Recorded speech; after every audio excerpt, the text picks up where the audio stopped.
уникальность данных выставок это в том, что здесь в Кунсткамере представлены уникальные заспиртованные экспонаты, оригиналы, которые с императорского музея еще, которые комплектовали в свое время Петром Первым.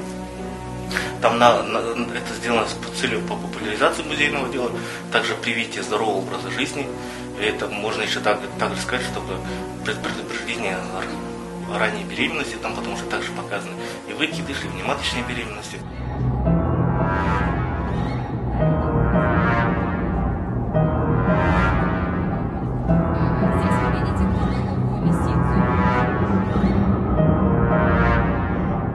Представлены дефекты после травмы, мозг в разрезе и мозг человека после инсульта.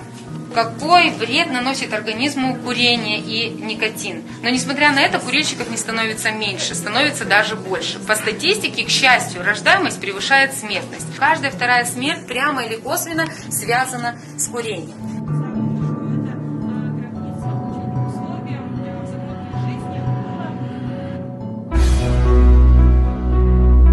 Конечно, представлены копии саркофагов, копии мумий, но так как не у каждого есть возможность посетить Египет, увидеть это все в оригинале в Каирском музее. Здесь у нас представлены копии, но они максимально приближены к оригиналу. Также у нас готовы экскурсионные тексты, которые также помогают погрузиться в мир Древнего Египта.